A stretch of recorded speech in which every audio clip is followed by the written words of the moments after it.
Timnas Indonesia U23 akan segera beraksi di Piala AFF U23 2022 di Kamboja.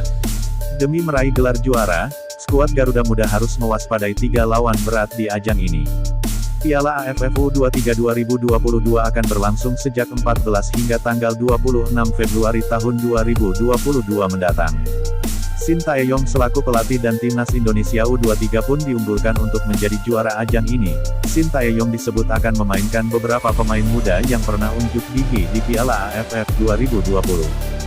Sebagaimana diketahui, di Piala AFF 2020 lalu Timnas Indonesia lebih banyak memainkan pemain muda ketimbang kontestan lainnya.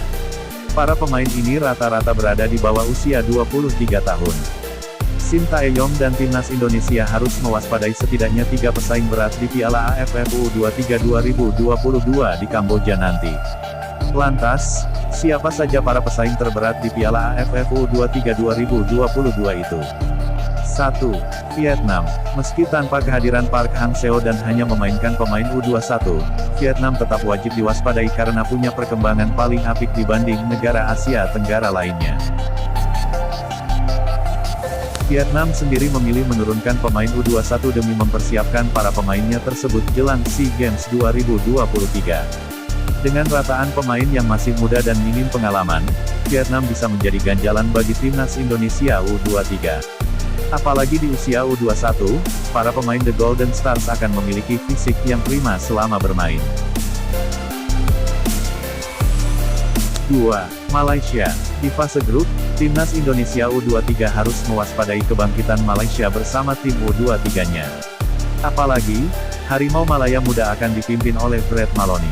Sebagai catatan, Brett Maloney merupakan juru taktik yang berhasil membawa Malaysia lolos ke Piala Asia U19 pada 2020 lalu.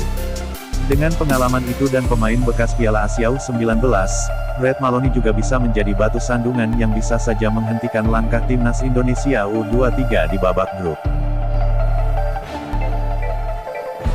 3. Thailand. Selain Vietnam, Thailand menjadi negara kuat yang kerap menjelma sebagai batu sandungan bagi Timnas Indonesia baik senior dan kelompok umur. Thailand sendiri mematok gelar juara yang sebelumnya gagal diraih pada 2019 lalu. Anak asuh Worowut Srimaka bahkan telah mempersiapkan diri dengan baik jelang Piala AFF U23 2022. Salah satunya adalah dengan beruji tanding bersama Kuwait. Trial ini bisa memberikan suntikan kekuatan bagi Thailand jelang Piala AFF U23 nanti.